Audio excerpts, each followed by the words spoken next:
अच्छा, आप मौलाना को मनाने के लिए जो आपकी काविशें थी, क्या उसमें आप कामयाब हुए हैं या नहीं? उस हवाले से थोड़ा बताइएगा। देखिए, मौलाना साहब को पता है कि इस वक्त उसने ख़ुद भी बल्कि कहा है कि हुकूमत का साथ देने का मतलब है सियासी खुदकुशी करना, और कोई भी सियासतदान खुदकुशी नहीं करना चाहे। अच्छा, कहा यह जा रहा है कि जो आईनी तरमीम सामने आ रही है उसमें पाकिस्तान तहरीक इंसाफ ने बाज़ शिकों पर जो है वो आमादगी का इजहार किया है, तो क्या ये खबर दुरुस्त है? ये झूठ बोलते हैं।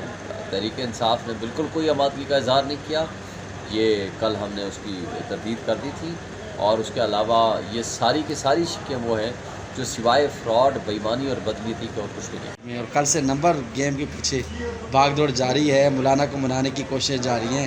क्या लगता है तरमीम हो पाएगी या मुंह की खानी पड़ेगी? मेरा ख्याल है कि ये नाकाम और नामुराद होंगे, ये मुमकिन ही नहीं है। जो कुछ ये कर रहे हैं, ये तो जो 98 में फ़िज़िकल हमला किया था मुस्लिम लीग नून ने, ये उससे बदतर है। ये तो सुप्रीम कोर्ट पे सिर्फ हमला नहीं है, ये निज़ाम इंसाफ पे हमला है। और 8 फरवरी को इन्होंने जमहूरियत पे हमला किया था, डाका डाला था। अब उन डाकुओं के ज़रिए निज़ाम इंसाफ पे हमला करने जा रहे हैं, ये मुमकिन ही नहीं है। और अगर ऐसा करने में ये कोई भी हरकत इन्होंने करने की कोशिश की, ना सिर्फ वकला तहरीक अब से शुरू हो चुकी है बल्कि अदलिया भी इनके खिलाफ खड़ी होगी, ये मुमकिन ही नहीं है। ये सिर्फ फ्रॉड है, ये बेईमानी है, ये धोखा है।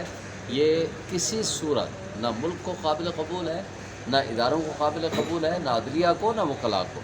ये हो ही नहीं सकता। अच्छा, ये बताइएगा कि वफाकी आईनी अदालतों के क़याम के हवाले से बातें चल रही हैं, तो क्या इससे जो इस वक्त 60,000 के करीब सुप्रीम कोर्ट ऑफ पाकिस्तान में केसेस पेंडिंग हैं, तो क्या फ़र्क पड़ेगा? मुस्बत फ़र्क के हवाले से बात कर रहा हूँ। कोई फ़र्क नहीं पड़ना, ये बेईमानी कर रहे हैं। भाई, चीफ जस्टिस नए को आने दो ना। पिछले 1 साल तक तो ये 12 से 13 जज होते थे, अभी 17 की बजाय 19 जजेस हैं। उनको काम करें तो सारे केसेस ख़त्म हो जाएंगे। इन बेईमानों को ये नज़र नहीं आता 85% केस तो नीचे लोअर जुडिशरी में है, सिविल जजेस में है। वहाँ क्यों नहीं तादाद बढ़ाते, वहाँ क्यों नहीं काम करते? इन बेईमानों को नज़र आ रहा है कि मखसूस नशीस्तों का फ़ैसला आया ना, इनकी काजी साहब की मिनॉरिटी हो गई है, सुप्रीम कोर्ट के इंडिपेंडेंट जजेस ज़्यादा हैं, तो उनको नज़र आ रहा है कि आइंदा तो सारे ये केसेस खुलेंगे, इनकी सारी डाकाजनी सामने आएगी।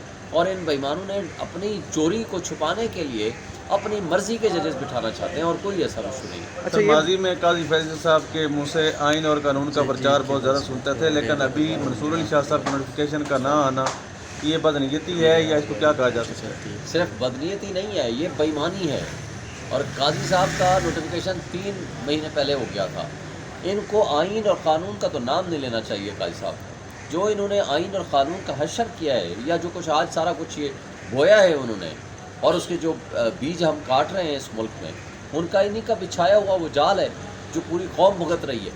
काश कि ये इंसाफ पे मबनी फैसले करते तो आज ये दिन किसी को ना देखना पड़ता। और अभी भी वो इसमें कंटिन्यूसली इसमें इन्वॉल्व हैं, इस सारे प्रोसेस में। अच्छा सर, अभी आप रिसेंटली रिहा होके हैं अडयाला से। सबसे पहले तो ये बताएं कि अडयाला का माहौल कैसा है? बहुत लोग पूछते हैं कि अडयाला में जब इमरान खान कैद है तो वो कैदियों वाला माहौल नहीं रहा। अब वो एक रौनक, और एक जैसे ज़मान पार्क में एक रौनक और जो है महवर गर्दिश का एक मकाम बना होता ताकि लोगों की नज़रें मरकूज़ होती थी, क्या अडयाला में भी उसकी फ़िज़ा भी ऐसी ही है जैसे ज़मान पार्क की होती? देखें, जेल होती है भाई।